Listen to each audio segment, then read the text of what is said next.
I was at a point where I was quite exhausted. I had done this for over a decade. I was looking for other options. I was Even beyond the music industry? potentially, Okay, yes. yeah. But that's when Ricky came along and made me understand, said, no, Sam, this is the very reason why you need to you need to be on the founder's seat, because you understand the problem better than anyone else.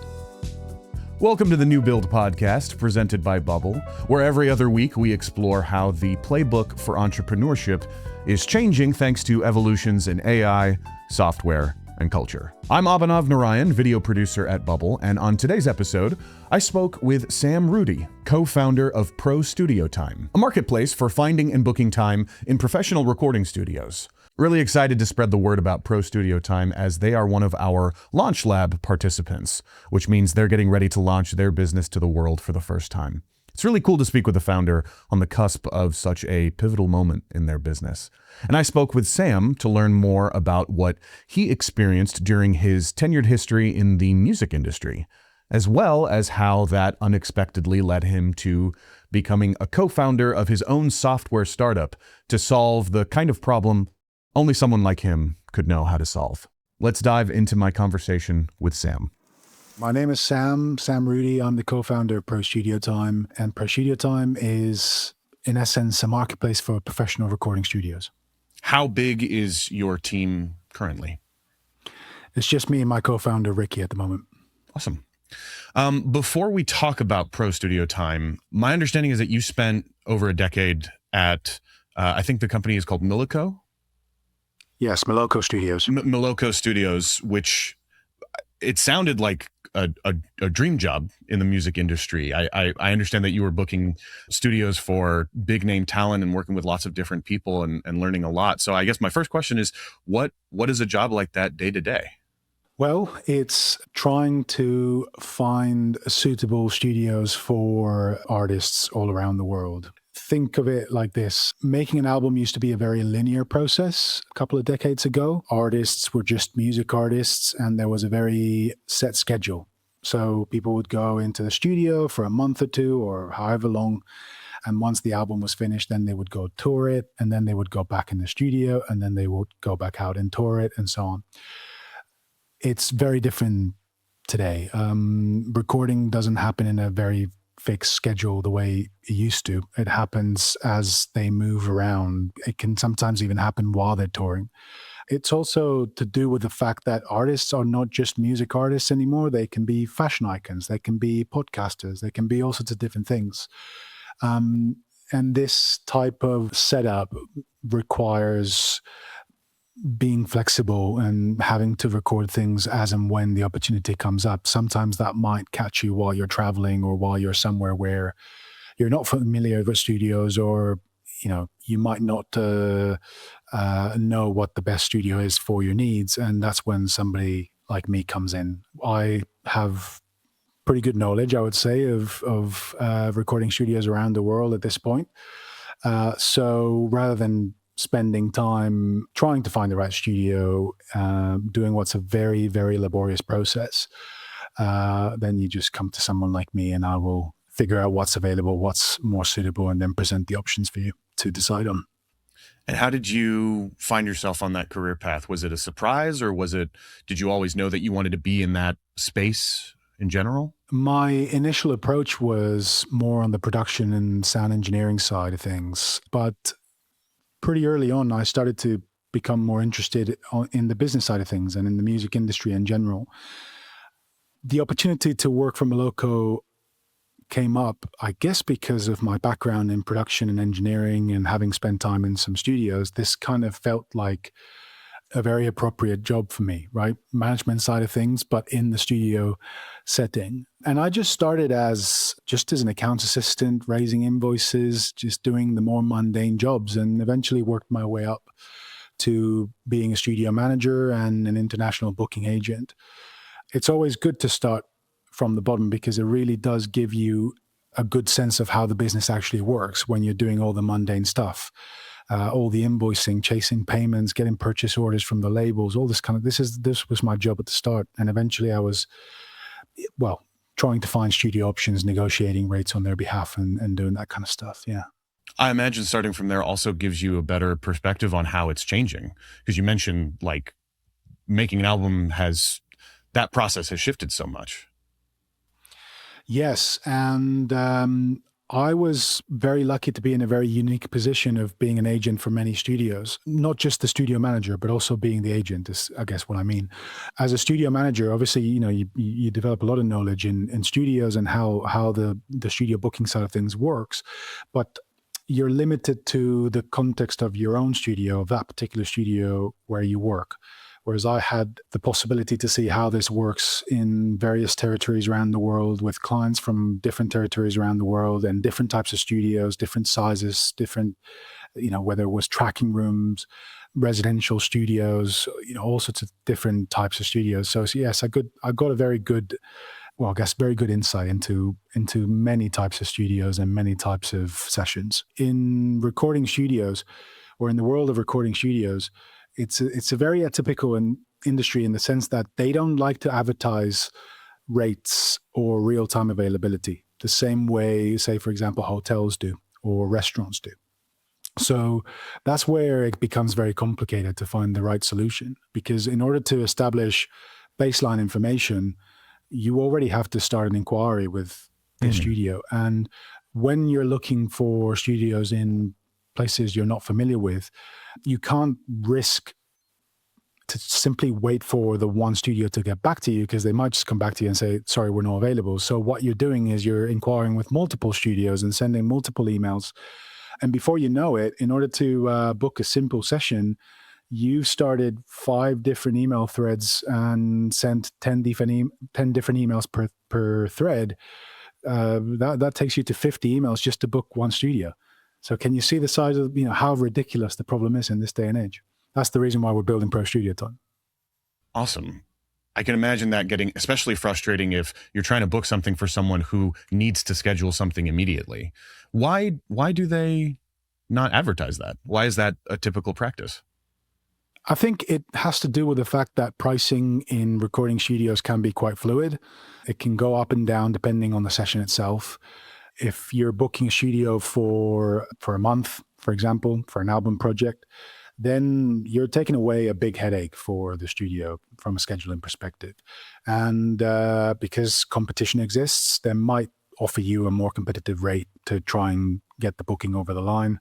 If you compare that to a one-off session, especially last-minute session, where people have to, it's all hands on deck, I guess, for whatever reason. Say, for example, there's a filming session and there's a 15-piece filming crew coming along to the session as well. That's a lot to deal with and a lot to handle. So that's when the price might go up. Then the other thing is that there's a lot of very expensive kit in these studios. So they want to really understand who you are and what you're trying to do in the studio before they say yes. It's not as simple as entering your credit card details and clicking on the book now button.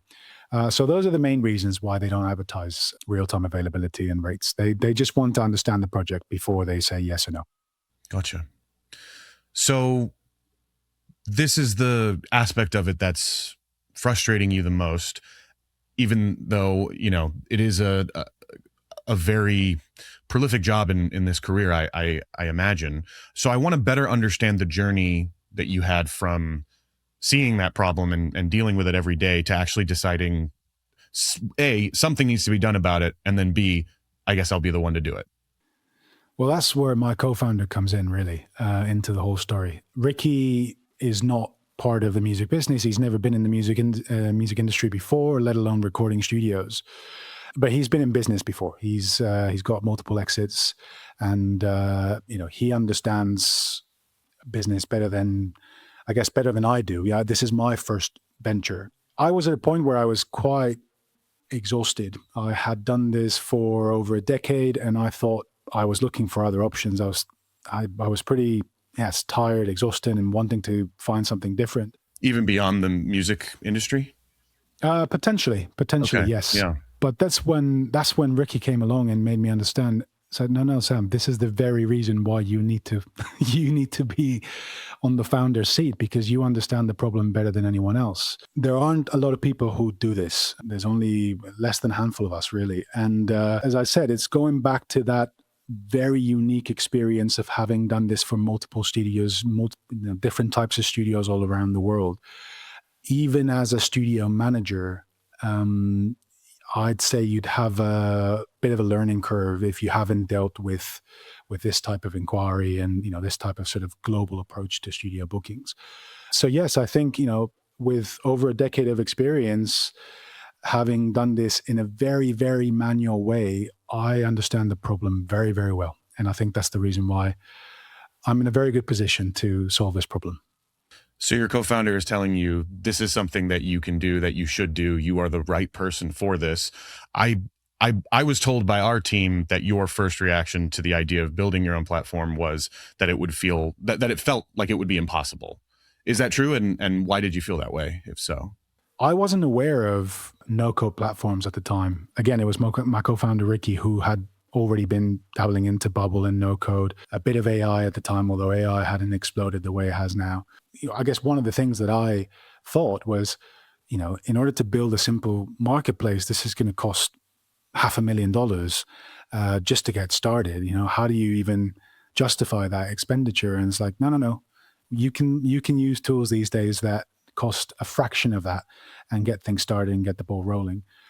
So I think that was one of the biggest challenges. I just wasn't aware of how much easier it is to build these things today. I just didn't have that awareness. So presumably he sends you some links, you open up some tools, Bubble being one of them, and you start trying it out. Is it overwhelming at first? Does it still kind of feel like this is beyond reach? Or is there a moment where it starts to click like, okay, maybe there is a solution to be found here? For me, it didn't really click until actually quite recently. I would say there's always been a conviction that there was something here, but I was more convinced than I've ever been only 4 or 5 months ago when I started to see that people were actually, when people were starting to, react very positively to things. I have to go back to Ricky on this one because he's been in the co-founder or in the founder seat before many times. He could understand, traction and validation a lot more than I can because I've not been through this process before. So things that to me seemed completely irrelevant, he saw as progress and he saw as validation that, there is a solution to be found.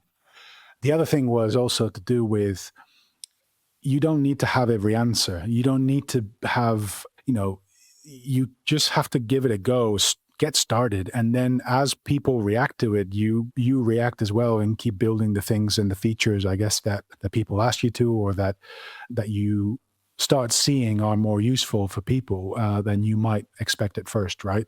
So that's the other thing. It took a minute, I guess, for me, for things to start falling into place and understanding, okay, I understand what direction we're going in and what I think people need now. So took a little while. 2 questions.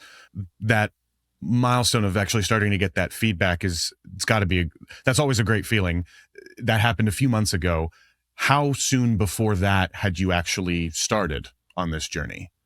The very start of the journey was 2 years ago now, nearly. But we spent quite a bit of time just trying to figure things out, I guess, to begin with. We started developing, we had one initial actually, I could go back and say that the very, very, very first version of what we tried to build here, while we were just trying to figure out what was going on and what we were doing. So the very first version was built on Softr. We didn't even use Bubble to do it. And that was just a process of us trying to learn and understand what we were doing, to try and have something tangible to show to people, to and even for ourselves to just understand, okay, how would it look like if we did this and if we did that or whatever. We could very quickly see that Softr was not powerful enough for us to be able to build something that could scale a little bit more. So we switched to Bubble, but that was also a time when we were testing, I guess, we were trying to prove a specific concept of how we wanted the functionality of the platform work. So we developed a very, very basic prototype, way more basic than what we've got today, and put that out first, and got people to test it, got people some of the labels to test it. that's when we started to get a little bit of initial feedback and learn about it and realize that, okay, we actually have to go down the road of building pretty much what's essentially a marketplace in the more traditional sense. And the development of that marketplace didn't start until just about a year ago now. So it depends on where you want to start measuring it from, I guess. The journey started 2 years ago, but the current product, the development for the current product started about a year ago. You start building the current product iteration a year ago. Have you left your full-time job at this point and are all in on this? Are you still doing this on the side? There's always an interesting transition point for every entrepreneur in their story of, when something is doing well versus when like the bandwidth is just too much. Either way, at some point, people have to at least think about making the leap. Some founders never have to, a lot do. I'm curious where you are on that line.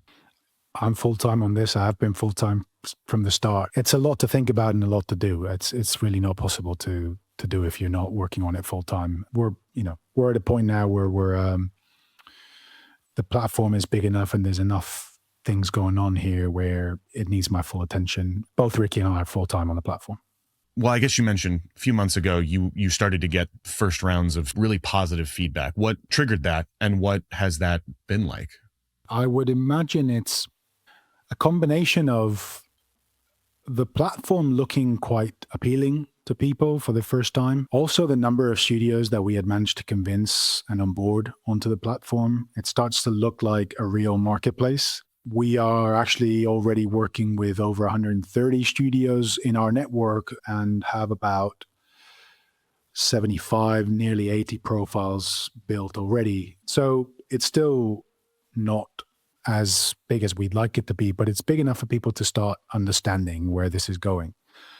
I think that made a huge impact in people really being able to understand, oh, okay, I see what you mean. You're not just talking about what you can build. You can actually show us what you're building. And the names of the studios that I can see on this platform are very credible names. Therefore, okay, you're onto something here. And I think that probably had something to do with it for sure.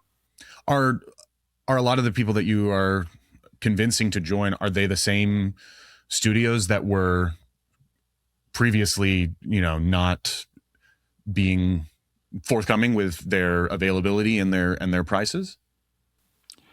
Yes. The thing is, we've developed the platform in a way that works for them as well. And that's part of the reason why I think it works.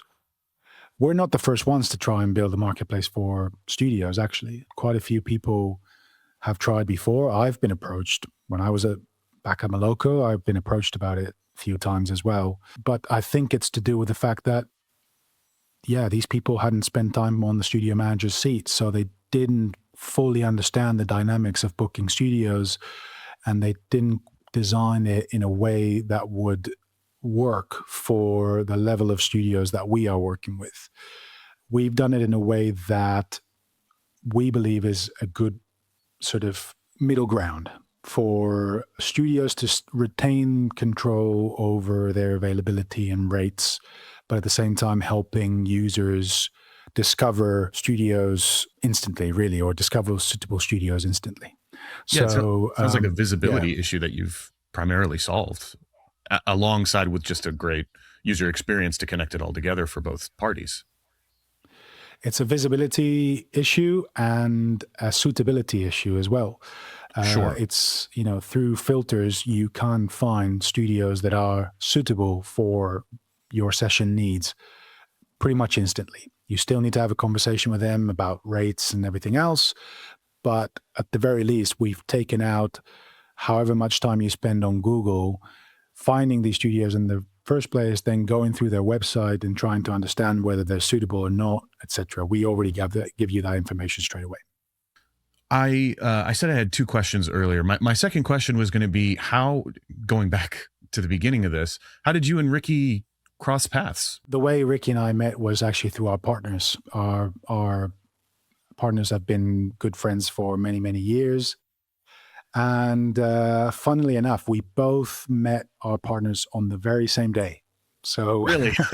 yes, yes. Eventually we got to know each other through them, and we were friends for a little while. I always knew Ricky was in business, and he was in the cafe business before doing this. So, he's set up and run various cafes in London and Lisbon and other places, and other types of business before that.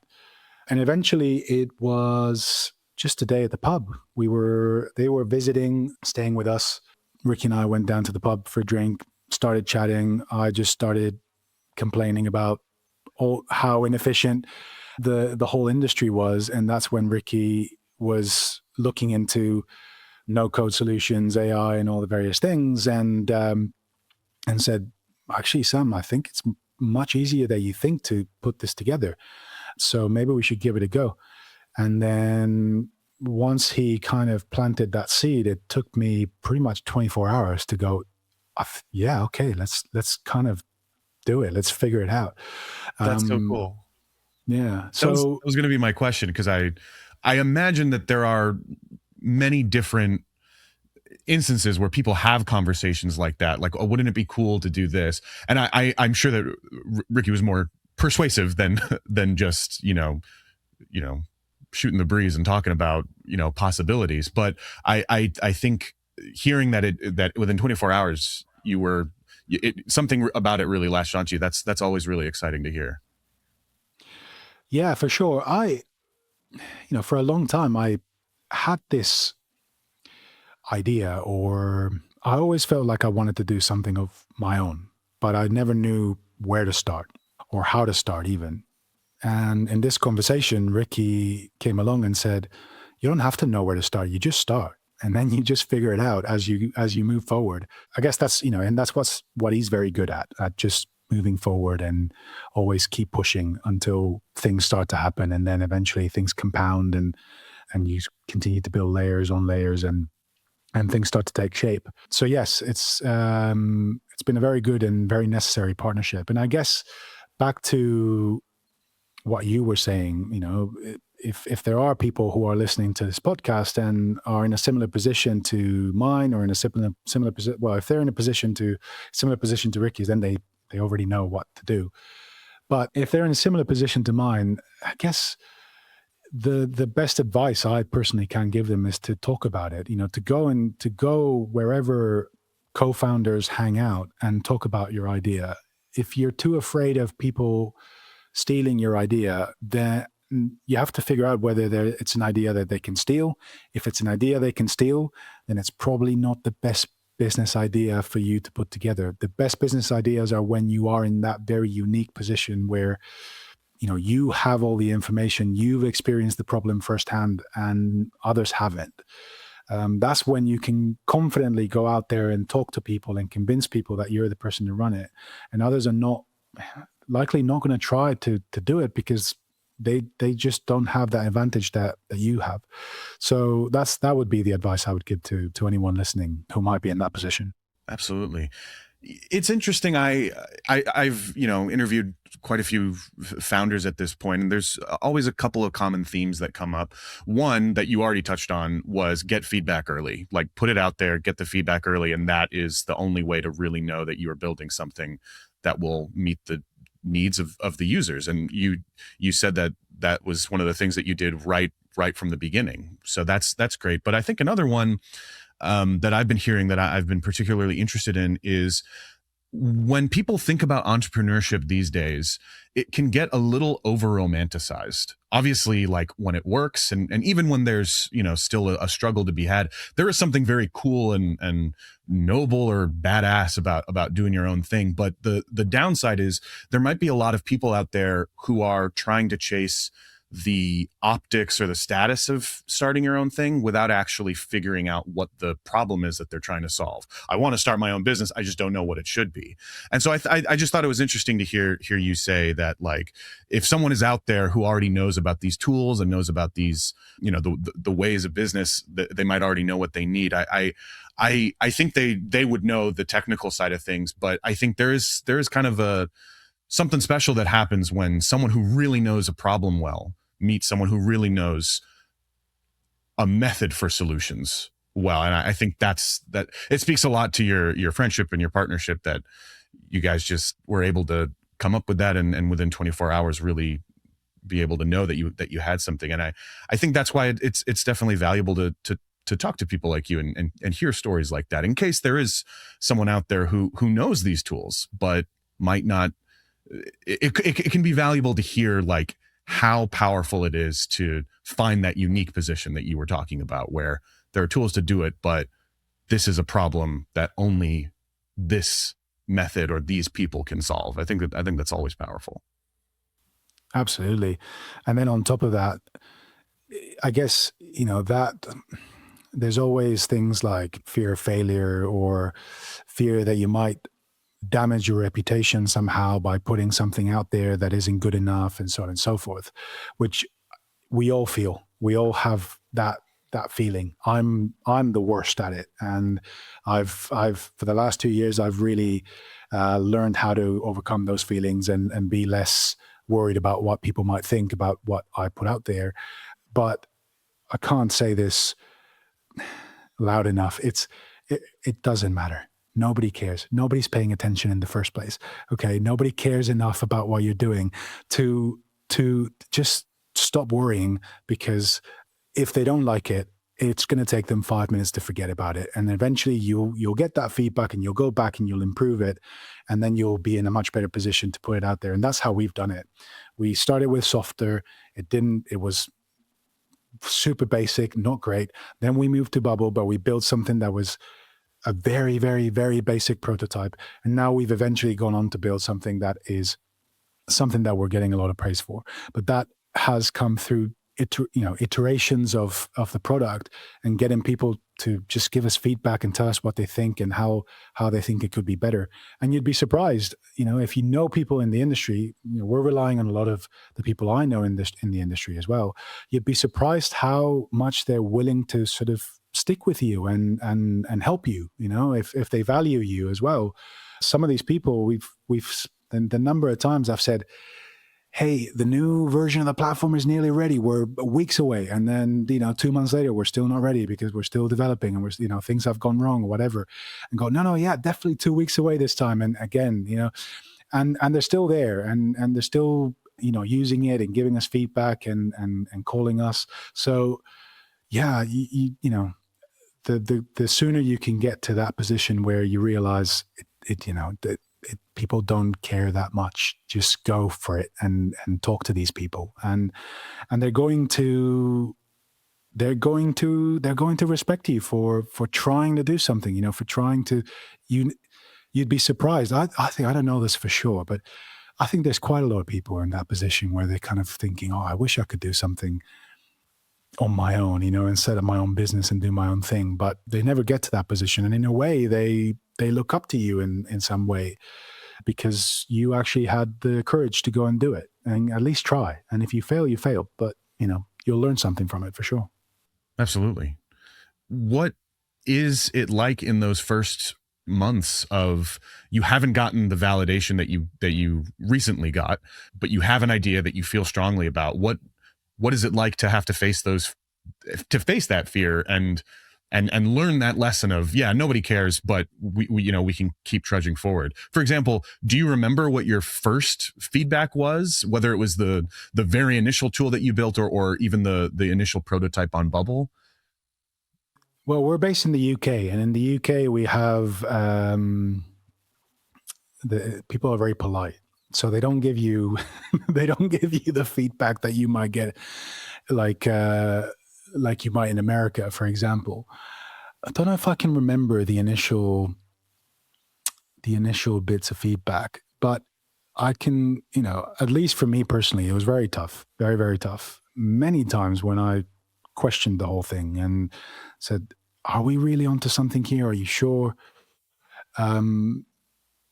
But eventually I realized, I think you're just overanalyzing it. And I think you're just, the reality is marketplaces are a very proven business model that have worked across many types of industries, and that to this day continue to work and continue to offer a lot of value for those industries. And it's not just about taking a chunk of the industry, it creates additional value for these industries through exposure, through, lead qualification, through a number of different, in a number of different ways, I guess.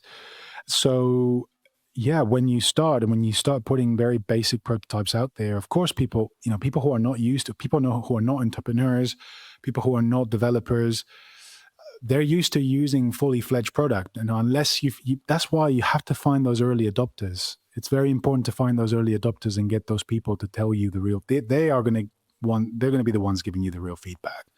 And yes, in order to find those early adopters, you're going to go through a lot of people who are going to go, this is not good enough for me. Yeah, of course, because they're not an early adopter, because they're not people who will subscribe to whatever it is you're offering until later down the line. So you have to just keep going until you do find those early adopters, and then stick with those people and learn everything from them.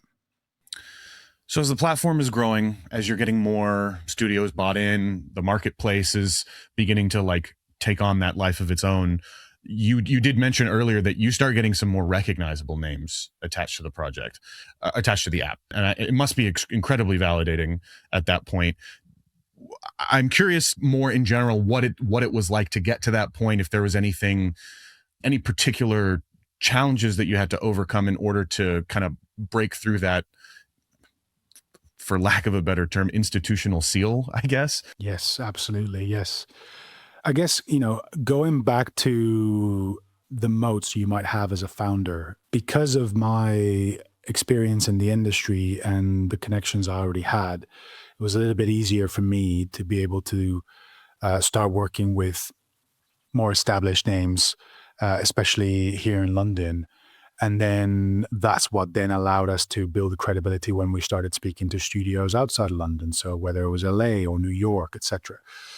And see, this is a very, very interesting question, because I think it taps into, or it circles back to, getting feedback early. So even if I've been in this position where I've dealt with high level bookings in studios all around the world, I don't have every answer. You can't rely on your own personal experience to build a product, because you will have missed things that other studios will have seen from other perspectives. So yes, there have been quite a few things, filters I wish I had built at the start and that we didn't, or certain bits of information I wish I had added to the studio profiles, things like that. But that's kind of the beauty of it. That's always going to happen. Whatever it is you're building, you're never going to get it right the first time round. And that's why every developer, or every good developer out there, is probably going to say, build as little as you possibly can to start with, because and then take the feedback from people to build the following features. Yes, there have been quite a few things that have come up that we hadn't anticipated and that we need to build as we move forward. My understanding is ProStudioTime is currently still in a closed beta. Is that correct? Yes, that's correct. Is that, I guess my question is, why not open the floodgates? What is the reasoning behind keeping it as a closed beta? Great question. I learned that very recently through speaking to, a couple of people, but there was one person in particular who had a marketplace business and eventually ended up selling to Airbnb. We were speaking to them about ProStudioTime, and the one thing she kept saying was, why is this not live yet? So there you go. That is part of, that is me being too cautious about things, as a founder, and probably protecting my reputation, or probably just, having that fear of failure that we all have, especially at the beginning. So it's still in a closed beta, but hopefully not for much longer. However further you extend the closed beta, I am curious to hear, what are your next plans for the platform in general? Is it just about getting more names aboard? Is there a particular feature set that you want to go? I don't know. I didn't ask you if it's web only, or if you have a mobile component, or if you plan to build one soon. So at the moment, it's web only. Our approach was always to try and get I guess, people at a professional level to use it first. So people at the record labels, management teams, producers, and so on. Eventually, we will definitely build a mobile version of it as well. But while we test it and while we get that initial feedback, it's best to just stay on one type of platform. What we are currently looking for is, on one hand, professional studios. We are being a little bit selective about what studios come onto the platform right now. They need to be studios that we feel can deliver to a professional standard and to a professional audience of artists and producers. And on the other hand, we want record labels, managers, producers, anyone who wants to help us test the platform out and give us feedback to start using it. So yes, it will hopefully go live very soon and people will be able to sign up and create accounts themselves and start using it. But if anyone, feels identified, if anyone feels like they belong in those groups I've just mentioned, they're very welcome to get in touch with us to start a conversation and help us test it. Awesome. I like to end these interviews with a quick rapid fire section. Before we close out with that, I do like to just ask guests for their playbook for anyone else who might be listening who wants to do what you're doing. So in your case, Sam, what would be your playbook for someone who might be out there listening, who is recognizing, maybe they're hearing from your story, they're recognizing that they themselves are in an industry that has a problem and they think that they might be the ones to fix it and to change that industry. What would be your playbook for them to do that? Wow, that's a lot of responsibility on my my shoulders. Look, the best thing, or what comes to mind, is start talking to people as early as possible. You don't need a product to start talking to people. Start talking about your idea to people as quickly as possible, because you'll get some form of early validation very quickly. The other thing is, people love the energy you bring to the room when you are trying to build something new, trying to do something that doesn't exist, or trying to solve a problem that no one has solved before. So just by talking about it, you're going to start getting a lot of good responses. You'll notice that. That was my personal experience. I've been surprised several times over how positively something, or a meeting or a pitch has gone when I was going into that pitch completely ready to be rejected that day, because I was thinking, these people are, big studios or whatever, big organizations. They're not interested in listening, and talking to me. And just because you are trying to build something, just because you have the courage to go and try and do it, they love that. And that energy is very, very contagious. And all of a sudden they want to help, they want to get involved. It won't always happen. And, some people will kind of eventually disappear and not be part of the journey. And you should expect that, because most people are probably, that's what's going to happen with most people. But you will find some of that, or some of those people who will then sort of help you the whole way through, just by going there and talking to them. So I don't know if that's much of a playbook, but it's at least some advice of that, how to get started. Yeah, I think it's great. Let's just close up with a little rapid fire. This is just a sequence of questions that I ask every guest. No pressure. It can be one word answer, one sentence answer. It can be a couple sentences, whatever feels right. My first one is, what did you want to be when you grew up? Probably I would have to go with a plane pilot, really. My grandfather and his brothers were all pilots, so they all knew how to fly a plane. And that was very impressive to me as a young kid. So yeah, for a long time, I was very sure that's what was going to happen. Eventually, I lost interest. Gotcha. When you're sitting down to work, what are a few things that you need with you? Big cup of coffee, number one. And I really like to work in silence.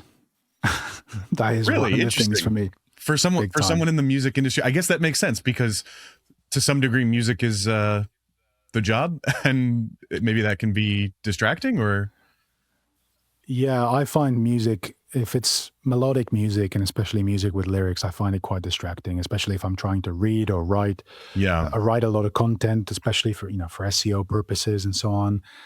Obviously emails, etc. So I find it very distracting. If I do have some music, it tends to be classical music or something like that, where I can just almost tune out and have it in the background. But the best environment for me is complete silence. Yes. I'm a similar way. I typically don't listen to music that has like melodies or lyrics. It's usually instrumental, maybe like background electronic. It's usually the kind of music that you'd hear in the background of like a video game, which is sort of designed already to be, you're trying to do a thing, we're not going to get in your way. So I definitely hear that. From your experience with it, do you consider Bubble a creative tool or a technical tool, or both? Ooh. I guess if it was a spectrum and you had to pick. I would probably say it's more technical to me than it is creative. To me, it's just a means to an end. I don't feel like I'm married to any type of tech stack, or, I don't feel strongly about tech stacks. To me is, okay, does it do the job that I need it to do right now? Yes, great. That's about as much as interested I am in the tech stack itself. Bubble is for us a platform that allows us to build things quickly and try things out quickly without having to spend too much money on maintenance and other things. Bubble just takes care of it for you. So it's a great tool to prove that you've got a business in the first place. I'm aware that you can do much more than that. Bubble is a tool that can help you scale to, by quite a lot. And I think it's all about the developers, really finding the right developers. We've gone through a few until we found somebody that really worked for us. So I guess that would be my answer to that question. With your career, both what you're doing now and what you did before, I imagine that you probably interacted with, of course, there's a lot of, big name talent that's booking these studios, but I imagine there's also a lot of incredible storied talent behind the scenes, engineers and agents and people throughout the industry who have seen a lot and done a lot and learned a lot. Is there a particular story or lesson or takeaway that comes to mind from that wealth of knowledge and experience that you've interacted with? I'd say that at the end of the day, it might look super glamorous from the outside, dealing with all these high profile artists. But once you spend time in studios and, you get to meet some of these people, and if not, you're often in the same building as them, you realize that at the end of the day, they're just people, just like everyone else. And the best way to deal with high profile artists is to just be as normal as you possibly can be, is, I guess, my advice or the one takeaway I got from the industry. And I think you can maybe extrapolate this to the founder community as well. If you're thinking about reaching out to investors, for example, you might think that somebody is out of reach for you. You'd be surprised. As long as your idea is good and you've done your research, look for people who have invested in similar businesses as you. So for example, for us, it would be a marketplace.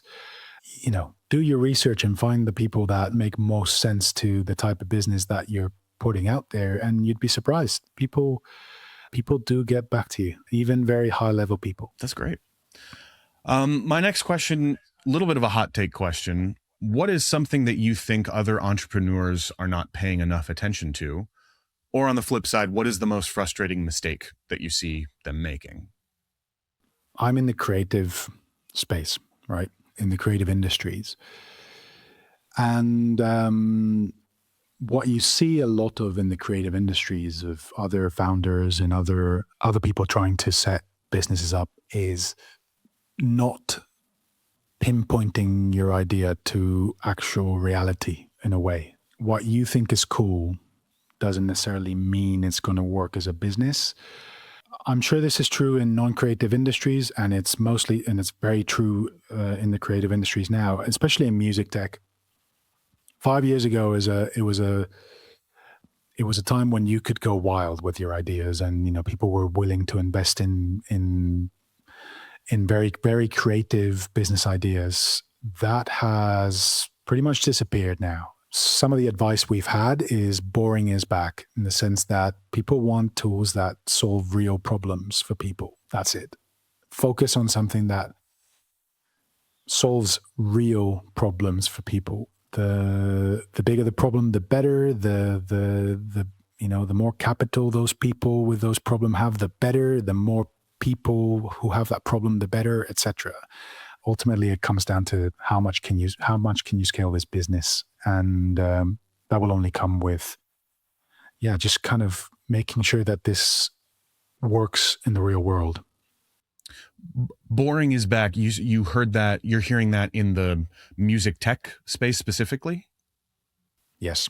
Wow. Absolutely. Interesting. Yeah, boring is back. Yes, businesses that solve real problems for real people. Very much so. Cool. We didn't talk too much about AI, and I'm not sure if it has any role in the roadmap for ProStudioTime. And I, as someone who is from a creative and arts background, I'd be especially curious for your thoughts in general on AI. But my go-to AI question here is usually, as AI does more and more things, what is one skill that you think humans still need to be good at? I might answer this question in a slightly different way. I'm not fully convinced that AI is, at least at this point in time, more than a tool. It's a very powerful tool. It can do a lot of very impressive things. But ultimately, it depends on how good the person using it is, like every tool. See, in the music industry, we've been through this quite a few times. It started with drum machines. Everybody thought it was going to get drummers out of business, and that didn't happen. Then synthesizers were going to do the same thing for orchestras, and that didn't happen. We're going through the same process now with AI music creation tools like Suno and other platforms, where people think, this is going to make artists obsolete. No. Same thing with autotune and vocals. So everybody can sing. No, you still need to have talent. You still need to be able to sing. This is for sure a life-changing, game-changing tool in many, many, many ways. But whether it's going to be more than a tool at the end of the day, I don't know. I think it's just technological advancement in a massive way, perhaps even in a way that we've not experienced before. But still a tool that humans will be able to use and master. And at the end of the day, it will be as good as the human using it. That's how I see it. My last question. What is the most memorable feedback or advice you have ever received in your career? Most things fail because you don't stick to it for long enough. Iteration, just volume of iteration. It's not about making it perfect. It's not about having the best idea. It's not about being the smartest in the room. It's not about any of those things.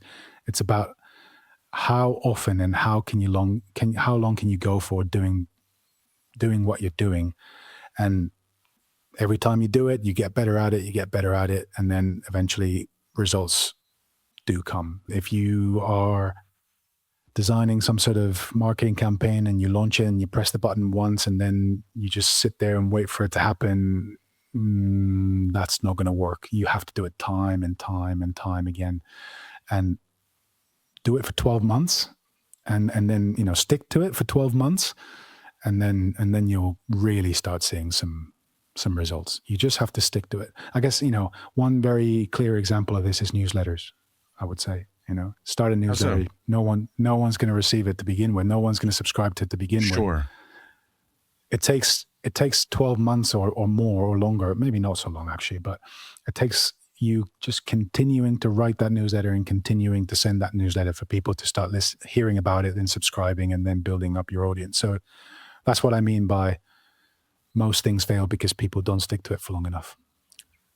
Do you have a newsletter, or does ProStudioTime have a newsletter that you want to plug? Now that we're at the end, I was just going to wrap up and ask if there's anything that you wanted to plug and put our attention to. We don't currently have one. We will start one very soon, I'm sure. No, I guess, if I do get the opportunity, to plug something here is check out our website. Unfortunately, you're not going to see the platform just yet because it's not live, but you can still get in touch with us. If you are somebody in the professional sphere, the music industry that books studios often, we'd love to talk to you. And just watch this space, because hopefully the platform will go live, bugs and all, very soon. Awesome. Congratulations. And Sam, thanks so much. Pleasure to speak with you. I really appreciate your time. Thank you. It's great to be here. Thanks for the opportunity. If you want to learn more about ProStudioTime, check out the links in our show notes. And just a reminder, this interview was made possible thanks to our Launch Lab initiative, which turns the Bubble marketing team into your marketing team. So, if you are launching your own business on Bubble, or if you are planning on launching soon, we would love to hear about it. You can apply for a showcase story, video interview, or suite of Launch Lab offerings by filling out our story form, link in the show notes. Again, we'd really love to hear from you. We're always looking to speak with more founders building on Bubble. Thanks for listening. We'll see you in the next episode.